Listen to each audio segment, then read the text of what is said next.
Hello and welcome back to Pin My Podfics. This will be the reading of After the Fall by Ines and with one _ reader. And this is chapter 6, part 1 and 2. Now, let's get on with the chapter. Chapter 6, part 1, Promises in the Silence. The constant hum of the back cave system echoed in the cold, dense air, like a mechanical murmur that never ceased. The sound blended with a distant drip, its soft echoing resonating against damp stone walls. The shadow of the metal columns stretched under the faint glow of the screens, and some equipment bore thin layers of dust, a silent portrait of everything that had been left behind. The air carried a faint metallic scent, a mix of oil, grease, and moisture. With each step, a light metallic creak reverberated through the empty space. A reminder that, though alive with machines, this place was far too devoid of people. The bluish light from the monitors painted their faces in pale tones, casting distorted shadows that moved like silent specters around them. Dick stood at the main console, his fingers moving with calculated precision.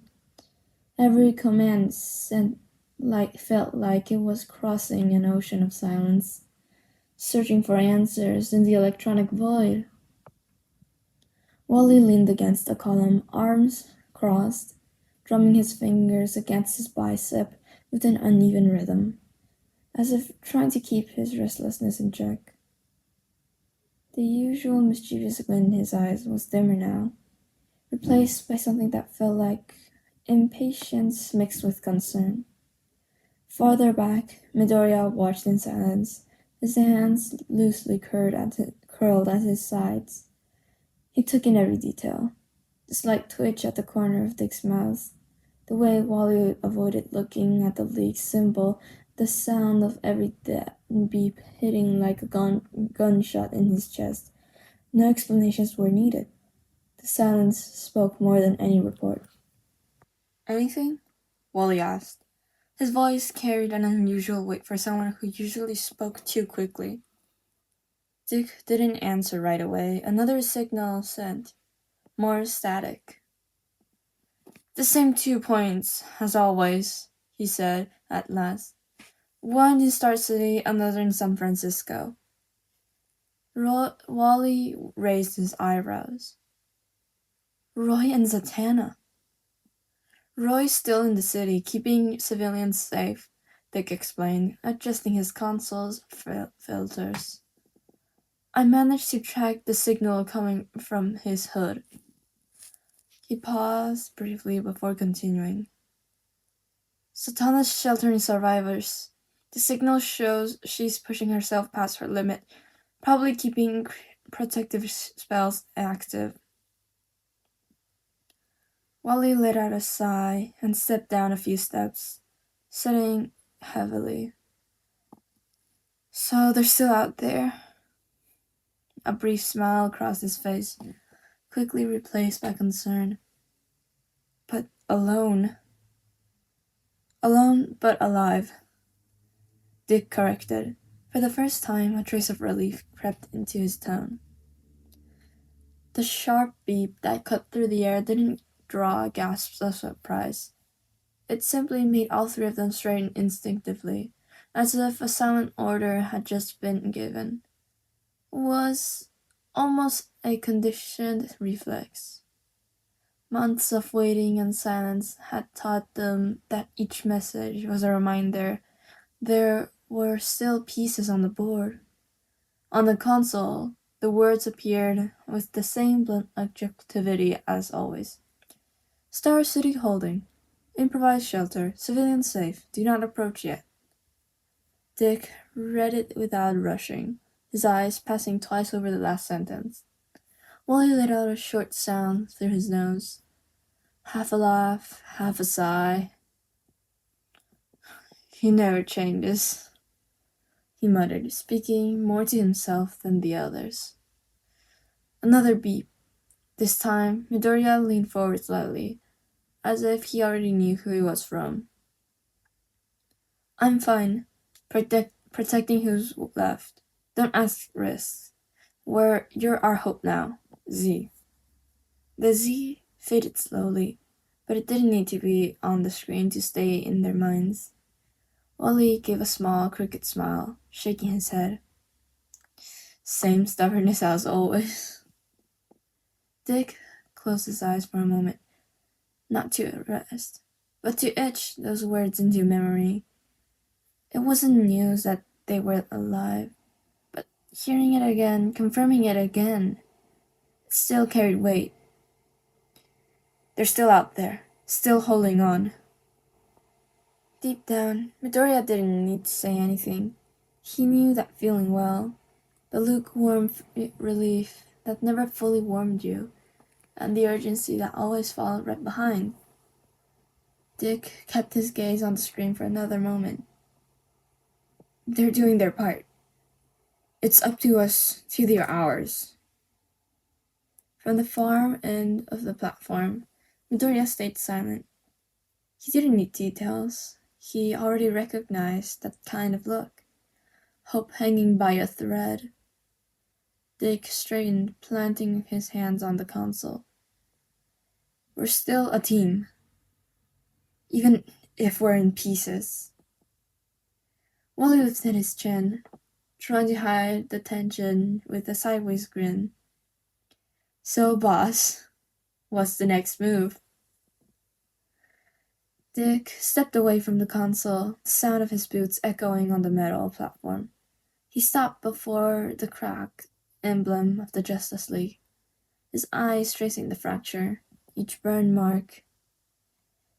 Not erased, just marked. His hands clenched into a fist and what came next wasn't a rehearsed speech. It was a promise, spoken with the ease of someone who had already decided long before he said it.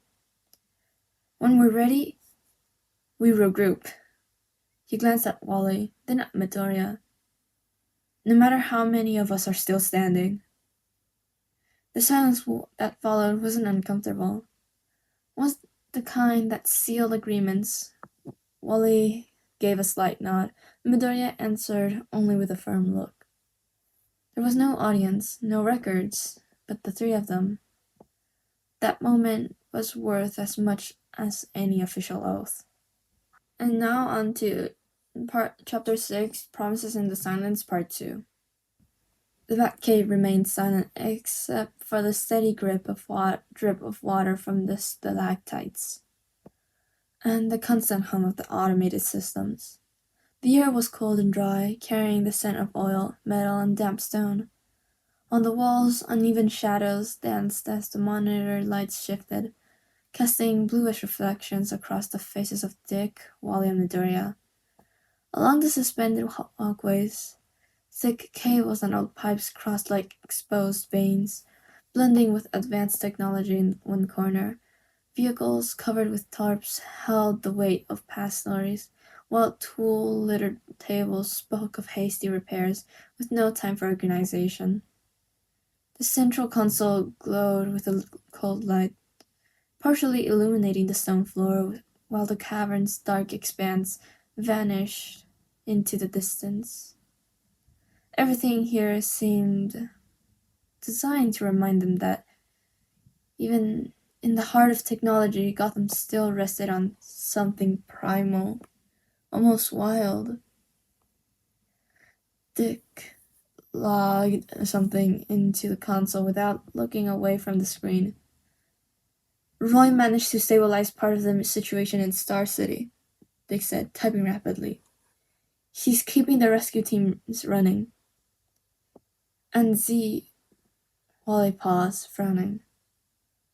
Her signal's still unstable, but at least we heard her voice yesterday. She's helping evacuate families, even with the city in chaos.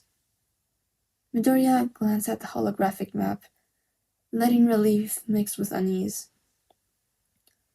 So, we still have active allies, he said, more to himself than to the others. Dick gave a small nod. And they need us to get there before things get worse. The words lingered in the air until Midoriya noticed the list of unanswered transmissions in the corner of the screen. Names that, even without knowing them, gave him the sense that his world had lost more than it gained in recent days. Dick's gaze remained fixed on the console. Exactly. And they're fighting to hold on to what's left. Midoriya's eyes lingered on the list of unanswered signals, blinking red on the side of the display. They weren't just codes and frequencies. Each one represented someone who wasn't there to respond. A familiar weight set on his chest, the same feeling he had arriving too late to save someone. Wally crossed his arms, looking away as if avoiding what it meant. For him, every lost code name was a voice that would never speak over the comms again. An ally who wouldn't see the end of this crisis. Dick's face stayed impassive, but his hands clenched onto the console. He'd spent nights staring at that list, clinging to the irrational hope that a new signal might appear. None ever did. The silence between the three wasn't empty, it was full of absences. Wally caught Midoriya looking at the list. We've tried everyone. Lanterns, the League response teams, even old emergency frequencies. Nothing. Other than them, nothing. Dick said flatly. It's like shouting into a desert. The weight of his words hung there until Midoriya stepped forward. Then, it's us. His voice didn't waver. It was a simple, direct statement, but it carried a weight that Dick and Wally knew too well. Dick turned away from the screens to study him. There was something in that tone, that steadiness, that reminded him of the longest nights beside Batman. That's exactly what Bruce taught me, he said quietly. When no one else can act, you go. Even if you're not ready. Wally let out a sigh, unable to hide a sad smile. Guess that philosophy doesn't change, even with interdimensional invasions. Dick activated the holographic map again, zooming in on the United States and plotting routes from Gotham to Star City, then to San Francisco. Flying would be faster, but the Bat plane hasn't been operational since the evacuation. By land? Midoriya suggested. Dick rotated the map so that he could all see, tracing a straight line from Gotham to Star City. This is the most direct route, and the most dangerous, he said, pointing to red-marked areas. These spots are instability zones, no recent intel. Wally leaned over the table, drumming his fingers. And here, in the middle, there's a bridge that was already in a bad shape before all this started. If it's down, we'll have to take a huge detour. Midoriya studied the route like he was seeing each mountain in his head. What if we avoid the main highways? In my world, when a city was blocked off, we used parallel routes, though through less obvious areas. Slower sometimes, but less guarded. Dick raised an eyebrow, surprised by the logic. Gotham's got an old network of tunnels and underground passages. Many were used during the evacuation, but outside the city, it's open terrain and problematic. And the Zeta tubes? Midoriya asked, already expecting the answer. Wally gave a short, bitter laugh. Most are destroyed or offline. Star City, Metropolis, Central City, all down. Dick ran a hand through his hair, then turned to a shelf, pulled down an old physical map, unfolding it on the table with a snap. We'll have to chart a safe route. Every mile's going to require improvisation. But priorities clear. Star City first. Roy can give us logistical support. Then we head to San Francisco to help the Tana and the civilians. Wally studied the map with a pragmatic look, though exhaustion was written on his face. And after that? Dick didn't answer right away. The question seemed to echo in the cave, the walls refusing to give it back. Finally, he murmured, "After that, we see how we can keep going." Midoriya leaned over the map, his eyes set with determination. "Whatever it takes, we have to go. Now." Dick looked at him again, seeing that stubborn spark, one he'd seen in his world in his own reflection years ago. "You've been here 2 days and you already want to fix the whole world?" he asked with a faint smirk. Midoriya gave a shy smile, but his gaze didn't waver. "I don't know how to do anything else." Wally clapped him on the back. "Welcome to the team then, Deku." Dick gathered the map markings, folding it up. "Before we leave, Gotham has to be secure. We'll organize the supply points and make sure the city stays stable while we're gone."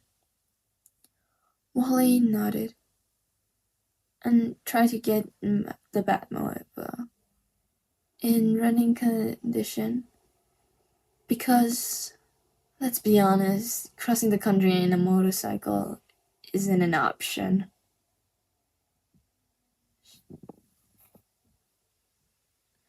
Midoriya looked between them, feeling for the first time since waking up in his world that he was part of something. As the cold light of the monitors washed over the Batcave, they charted their first steps in the broken world. There were no perfect plans, only the certainty that if they didn't move now, no one else would. And that's the end of this video, of this part of both parts, and yeah, and this was part 1, part 2 of chapter 6, Promises in the Silence by Innocent with one _ reader from the fic called After the Fall. Go and check them out. Link will be in the description as always. Bones go, may your bones go brrr if you don't, if you don't go and support them. I don't know how I'll find out, but yeah. Anyway, sorry for the sudden silences or toneless stuff. Suddenly, I'm currently listening to some things on my earbuds, on my headphones. So I kind of dissociated it a bit while listening to that. So yeah, just ignore that.